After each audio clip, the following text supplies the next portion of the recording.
उनके दर्शन के लिए मेरी आंखें तड़प रही हैं।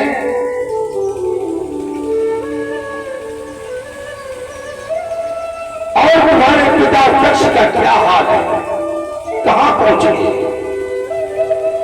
अब ये हमारी राम कथा संदेश देती है कि मनुष्य जीवन यदि हमने आपने लिया है तो सुख दुख का ये जोड़ा है। हर समय कोई दुखी नहीं रहा, हर समय कोई सुखी नहीं रहा। दुख में कभी भी मनुष्य को अपना विवेक नहीं खोना चाहिए, अपना ज्ञान नहीं खोना चाहिए। और जिसने अपना ज्ञान विवेक ही खो दिया वो इंसान नहीं है। बड़ी बड़ी समस्याएं घरों में पैदा होती हैं, जवान मौतें होती हैं, लोग पागल हो जाते हैं, कपड़े फाड़ते हैं, मुंह में पानी डाला जाता है, बेहोश हो जाते हैं। ये सब कुछ होता है।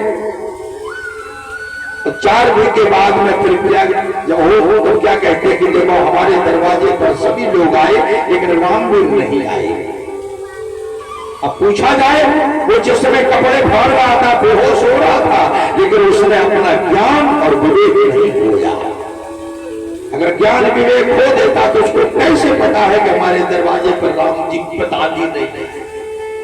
तो भागवत यही कहती है कि मनुष्य को कभी भी अपना विवेक नहीं। राम जी नौटंकी कर रहे हैं लेकिन राम जी ने अपना विवेक ज्ञान नहीं खोया। जोर पान प्रभु कीन प्रणामो पिता समेत लीन निज रामो कहो कहो कहां प्रचलित। और तुम्हारे पिता दक्ष का क्या हाल है? मैया सती को अब करंट लगा कि वास्तव में जो हमारे कवि कह रहे थे वो सच कह रहे थे। अब राम जी ने यहाँ पर माया दिखाई तो क्या देखा है कि राम लक्ष्मण सीता तीनों उपस्थित हैं और सभी देवता स्वयं ब्रह्मा विष्णु स्वयं महादेव सेवा में लगे हुए हैं। ये 10 मिनट रील घुमाई, मैया सती अस्त व्यस्त हो गई, घबरा गई। योग माया को समेट लिया। आज सती वापस चलती है।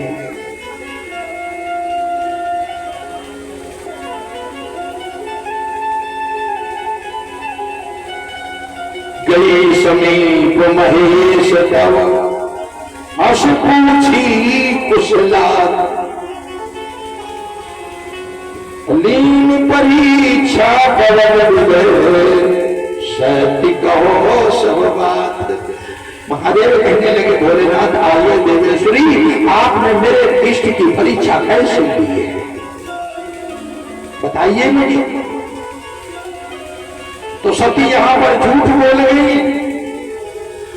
जो जगत जननी मां भवानी कहलाती है, जिनकी हम लोग आरतियां उतारते हैं, ऐसी देवी जब झूठ बोल रही है तो इन देवियों की क्या बात। इसीलिए गोस्वामी जी ने इन माताओं बहनों के लिए नहीं लिखा है, उन देवियों के लिए लिखा है जिनकी हम आरतियां उतारते हैं, उनके लिए लिख दिया। क्या लिखा है सुनो। कि नारी शुभा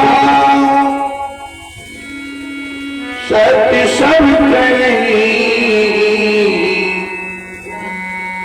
नारी शुभाओ सत्य सब कहीं, अब गुण सदा गुर रहे। कि नारी शुभा सत्य सब कहीं, अब गुणियाठ सदा गुर रहे।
जी ने भी 3 बार पूछा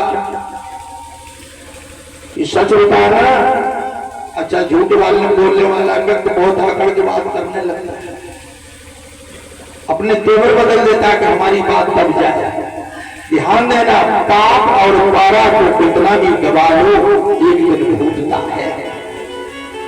पाप कभी दब नहीं सकता है और पारा कभी दब नहीं सकता है, तो झूठ कैसे छिप जाएगा। 3 बार पूछा है, लेकिन मां सती ने 3 बार झूठ बोला है। कहा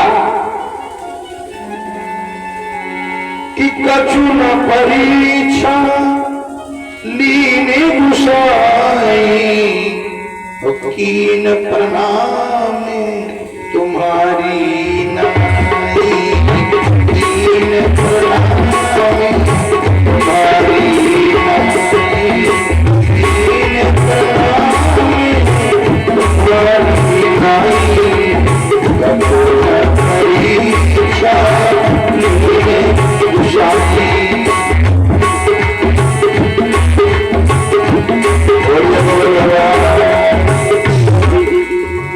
तब शंकर देखे उधर ध्याना, सती योगीन चरित सब जाना। भोलेनाथ के चेहरे पर उदासी आ गई। अरे ये क्या कर दिया है, ये तो बहुत बुरा, हमारी मां का रूप बना दिया। भोलेनाथ सीता को मां कहते हैं और राम जी सती को मां कहते हैं, यानी एक दूसरे की पत्नियों को मां का दर्जा दे रखा है। यानी मित्र की पत्नी मां समान होती है, रामवीर जी। राजा की पत्नी मां समान है, गुरु की पत्नी मां समान है, ब्राह्मण की पत्नी मां समान है, मित्र की पत्नी मां समान है, और पत्नी की माता सास मां समान है। और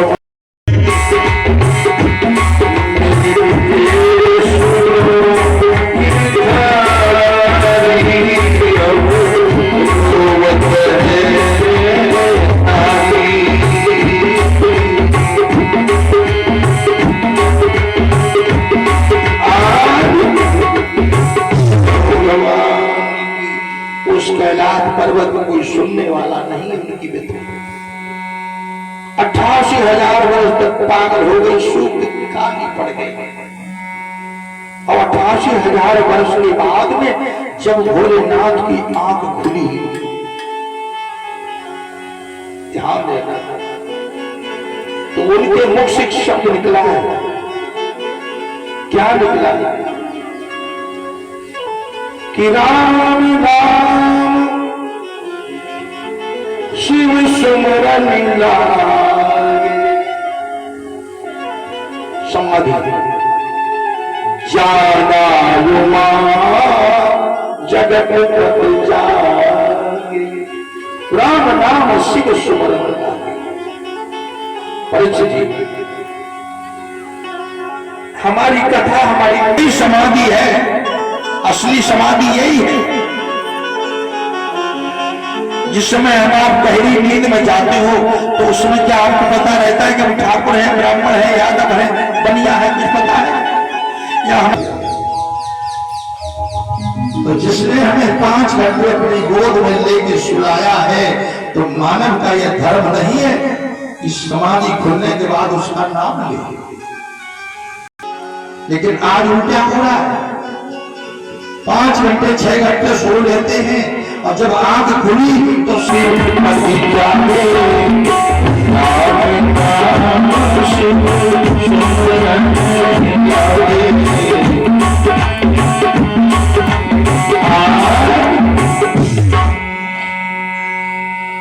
मैया सती दौड़ के गई कि प्रभु जाग गए हैं, और जो सामने गई है तो भोलेनाथ ने इशारा किया कि सामने बैठो।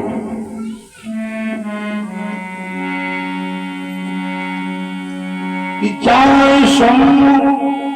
बंधन कीना सन्मुख शंकर आसन दीना।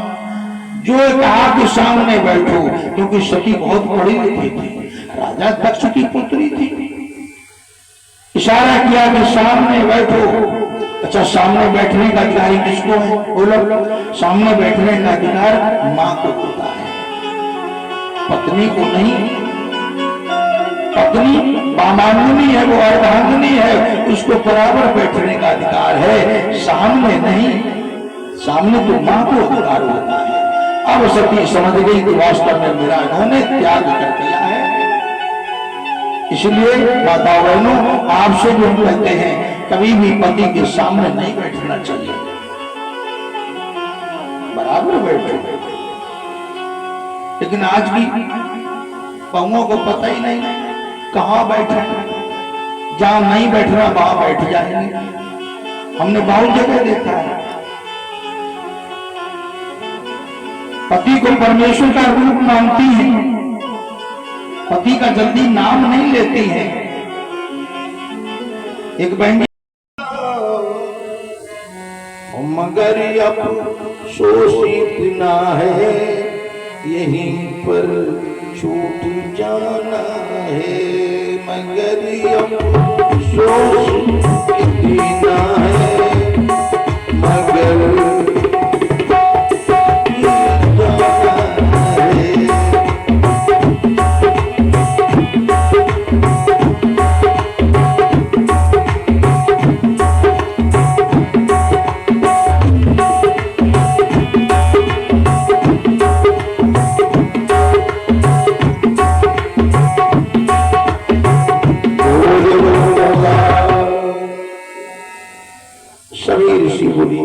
बताइए 88,000 ऋषि गंगा के तट पर एकत्रित हो रहे, विचार कर रहे हैं कि परिचित शाम को कौन से ज्ञान दिया जाए, कौन सी कथा सुनाई जाए। और उसी समय वेद व्यास जी के पुत्र सुखदेव जी की 16 वर्ष अवस्था है, नंगे धड़ंगे कोपी लगाए दंड कमंडल हाथ में लिए हुए चले आ रहे। बोलिए सुखदेव महाराज। परीक्षित जी ने उनका सम्मान किया, उनके चरणों पर दंडवत प्रणाम किया, आंखों में अश्रुओं की धारा है। तो सुखदेव जी ने कहा, राजन, अपने कल्याण साधन की ओर से असावधान रहने वाले व्यक्ति की वर्षों लंबी उम्र अच्छी नहीं होती। जिसने 100-200 वर्ष का जीवन जी लिया, अपना कोई मार्ग नहीं बना सका, परमात्मा के दर्शन नहीं कर सका, परमात्मा की कथाएं नहीं सुन सका, शरीर मनुष्य शरीर पाकर के शरीर से दूसरे का कल्याण नहीं कर सका, तो ऐसे जीवन जीने से क्या फायदा है, चाहे उसकी 200 वर्ष उम्र क्यों हो।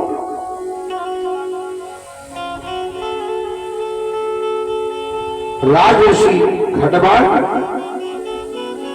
अपनी आयु के संपत्ति का समाधान कर ध्यान देना। सूर्यवंश के अंदर एक खडवाल महाराज हुए, जिन्होंने देवताओं की मदद की थी। देवताओं ने विजय पाई तो देवता लोग कहने लगे कि राजन, हमसे कुछ मांग लो। उन्होंने कहा, मैं तुमसे क्या मांगा, तुम्हें तो हमारी जरूरत पड़ी थी, मैंने ही तो तुम्हें विजय दिलाई है। बोला, नहीं, कुछ मांग लो।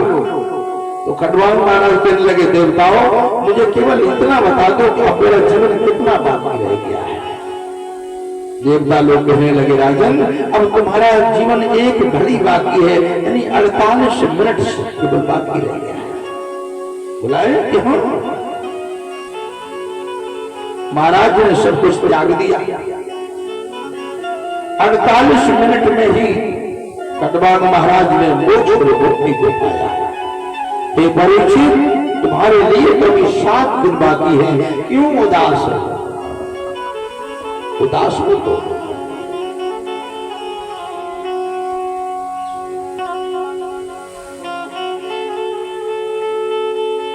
चरण धोए, चरणामृत लिया, आसन पर बैठाला। परीक्षित जी हाथ जोड़ करके आगे कहते हैं, सुखदेव जी से,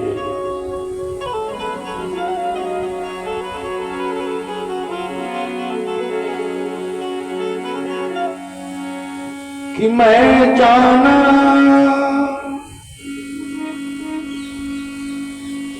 तुम्हारी गुणशीला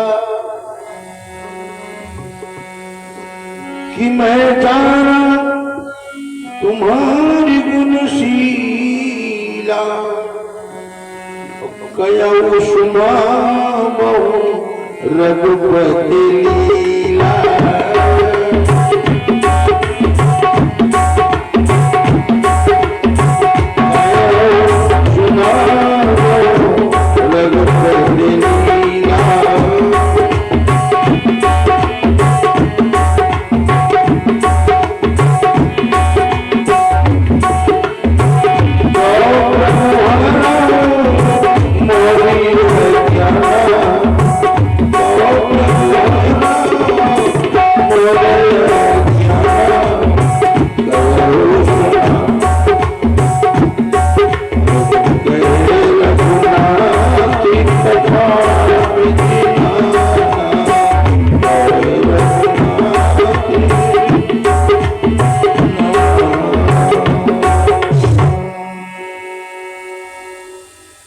मैं जाना तुम्हारी गुणशीला कहो सुनाओ रघुपति लीला।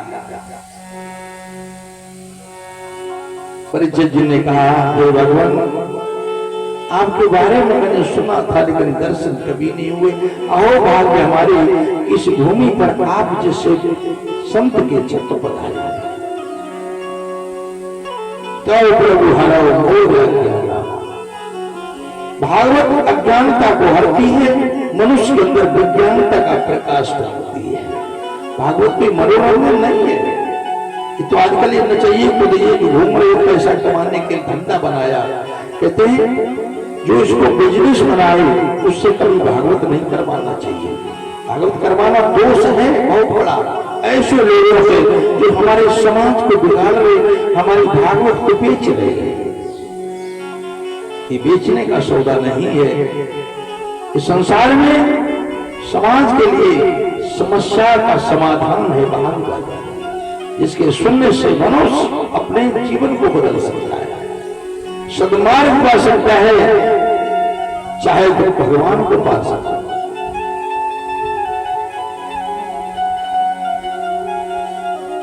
जब उस तरह से याचना की, प्रार्थना की परीक्षित जी ने, तो सुखदेव जी बड़े प्रसन्न हुए कि प्रेम विवश मुखिया न बानी। इतने प्रसन्न हुए उनके मुख से कुछ शब्द नहीं निकल निकला।